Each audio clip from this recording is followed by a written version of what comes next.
CP. Radhakrishnan यांनी नुकतेच भारताचे उपराष्ट्रपती म्हणून शपथ घेतली। याआधीचे उपराष्ट्रपती जगदीप धनखड यांचा राजीनामा आणि त्यानंतर रंगलेलं राजकीय नाट्य यावर राधाकृष्णन यांच्या शपथविधीसह अखेर पडदा पडला।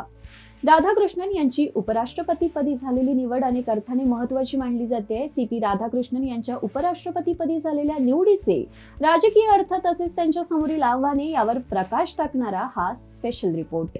एनडीएने राधाकृष्णन यांना उमेदवारी दिली तेव्हाच त्यांचा विजय जवळजवळ ठरलेला होता। विरोधकांनी ही निवडणूक दक्षिण विरुद्ध दक्षिण अशी करून चुरस निर्माण करण्याचा प्रयत्न केला, मात्र विरोधकांच्याच मतात फूट पडली। अखेर राधाकृष्णन यांनी या निवडणुकीत मोठ्या फरकाने बाजी मारली।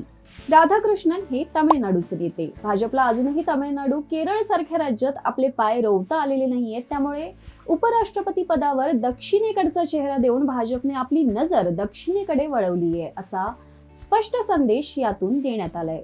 उपराष्ट्रपती म्हणजे राज्यसभेचे अध्यक्ष। इथेच या पदावरील व्यक्तीची खरी परीक्षा असते। सत्ताधारी आणि विरोधक यांच्यातील संघर्षात तटस्थ भूमिका घेणं अपेक्षित आहे, मात्र पूर्वीचे उपराष्ट्रपती धनखड यांच्यावर सभागृहात विरोधकांना संधी न देण्याचे आरोप झालेले।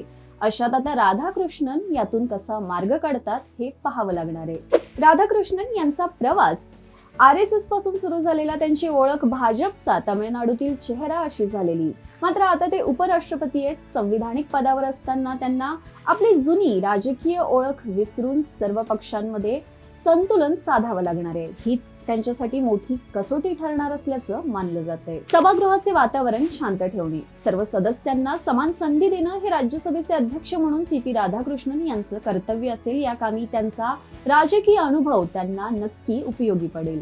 सी.पी. राधाकृष्णन यांच्या निवडीतून भाजपला दक्षिणेत राजकीय संदेश देण्यात यश आलं असलं तरी उपराष्ट्रपती पदावर विराजमान राधाकृष्णन यांची आता खरी परीक्षा सुरू झाली असल्याचं मानलं जातंय।